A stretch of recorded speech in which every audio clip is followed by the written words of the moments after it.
Nội dung tuần này mình làm theo gợi ý từ các bạn xem kênh về nhà hàng lẩu Hồng Kông Ông Sủi, một nhà hàng vừa có buffet vừa có gọi món với các nguyên liệu nổi bật như tôm, cua, ghẹ và một số nguyên liệu nhúng lẩu cao cấp. Để thoải mái nhất thì mình vẫn chọn buffet các bạn, dù là không thể ăn hết nhưng mỗi loại mình sẽ gọi một ít để có được cái nhìn tổng quan hơn về các món ăn ở đây. Còn bây giờ thì xin mời mọi người cùng xem và trải nghiệm cùng với mình nhé. Thân chào các bạn đã trở lại với Chef Cooking and Sharing. Mình đang có mặt tại nhà hàng lẩu Hồng Kông Ông Sủi, có địa chỉ tại số 204 đường Lê Lai, phường Bến Thành, quận Nhất, thành phố Hồ Chí Minh.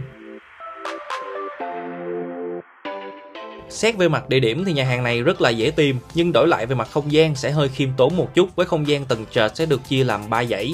Bên phải là dành cho nhóm 10 người, bên trái là dành cho nhóm 6 người và ở giữa là dành cho nhóm ít người hơn. Trái ngược với không gian, diện tích bàn ăn tại Ông Sủi được thiết kế rất riêng, có tỷ lệ vào khoảng 4:3, một tỷ lệ rất phù hợp để bày biện các nguyên liệu nhúng lẩu. Chén dĩa thì họ xài thương hiệu Minh Long dòng list Horeca, dành riêng cho mảng nhà hàng khách sạn, và thực đơn thì cũng được order bằng iPad luôn. Ở đây họ có 6 loại nước lẩu, mình có thể chọn tối đa 4 ngăn hoặc là 2 ngăn đều được, giá là như nhau và đã bao gồm trong giá vé buffet.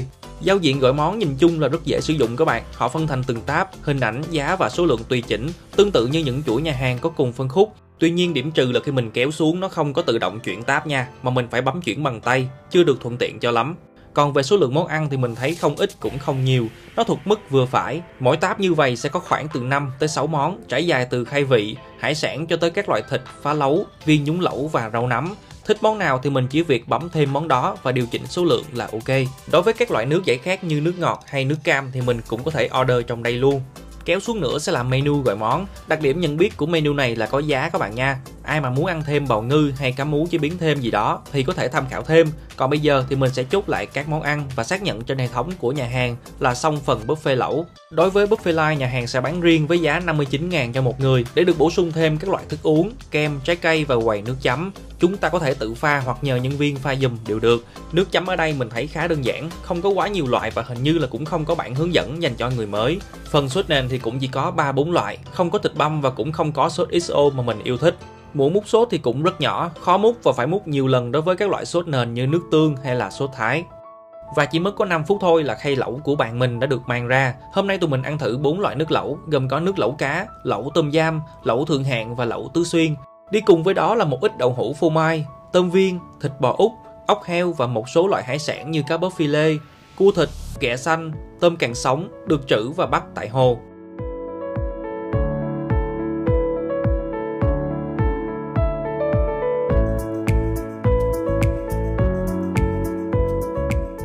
Một điểm mà mình rất thích ở Ông Sủi là không chỉ có lẩu mà ở đây mình còn có thể thưởng thức thêm các món hoa như tôm thẻ chiên sốt mayonnaise, tôm sú rang muối và miếng xào tôm càng.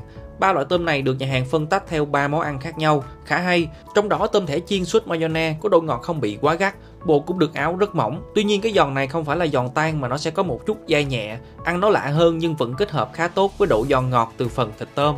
Tiếp tục với tôm sú rang muối cũng được làm rất khéo, có lớp vỏ bên ngoài ráo giòn, nhưng phần thịt bên trong vẫn giữ được độ ẩm tối đa với chất ngọt nước tự nhiên. Điểm trừ là nêm nếm chưa tới, nói là rang muối nhưng độ mặn của món ăn này hầu như là rất thấp.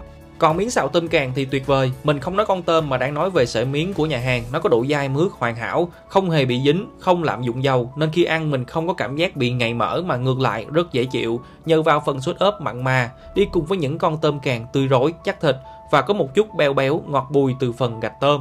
Và đối với các loại nước lẩu, cá nhân mình đặc biệt ấn tượng với lẩu thượng hạng và lẩu cá. Trong đó lẩu thượng hạng thì có vị ngọt rất đậm từ xương gà, hương thơm nhẹ từ thảo mộc, còn nước lẩu cá thì đậm vị xương và thịt cá. Mình cũng có thử húp một muỗng thật chậm nhưng không hề phát hiện mùi tanh, nhà hàng xử lý rất hay. Hai loại còn lại là tôm giam và tứ xuyên thì mình thấy khá nhạt nhẽo, cá nhân mình không ăn trực tiếp mà dùng nó để luộc hải sản và phá lấu. Đầu tiên mình sẽ thử trước các loại thịt viên. Ở đây mình gọi đậu hũ phô mai và tôm viên, có chất lượng rất tốt. Đậu hũ thơm cá, nhiều phô mai, tương tự như bên Manhwa.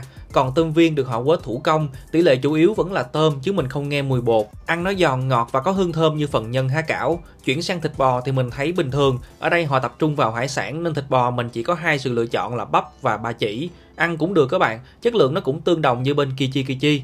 Còn cá bớp thì cực kỳ ngon, siêu tươi. Lâu lắm rồi mình mới ăn được một miếng cá bớp nó chắc, nó dai và ngọt thịt như thế này. Một điểm cộng nữa là nhà hàng phi lê rất khéo, làm sạch da và xử lý mùi tanh có thể nói là tới nơi tới chốn. Bình thường cá bớp mình rất ngại ăn phần da vì nó béo và hơi tanh, nhưng ở đây mình hoàn toàn có thể ăn hết một cách ngon lành.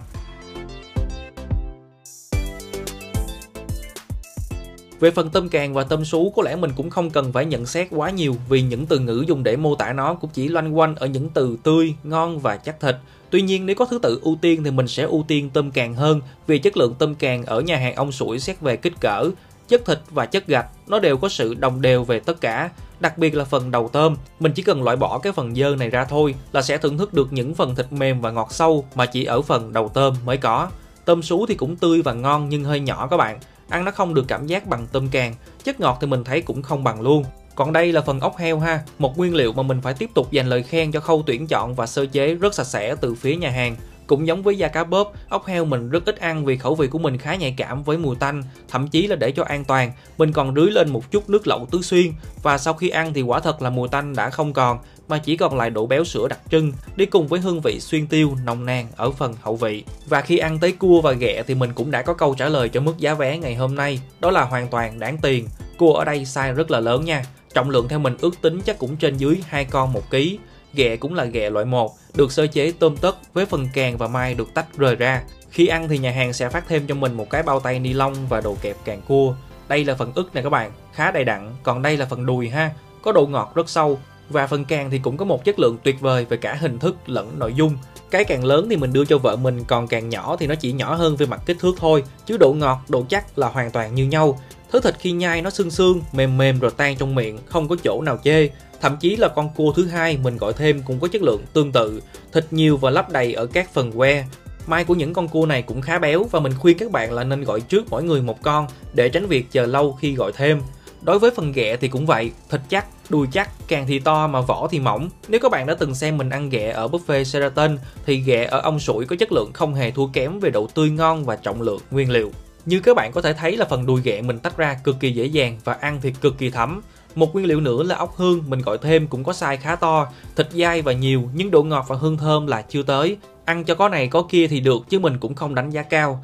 Cơm chiên tôm tươi thì mình thấy cũng bình thường luôn, gạo tơi nhưng hơi khô. Chị mình đã từng ăn ở cả hai chi nhánh là quận 7 và ở đây thì đánh giá bên quận 7, bếp họ làm mấy món chiên xào sẽ chuyên môn hơn.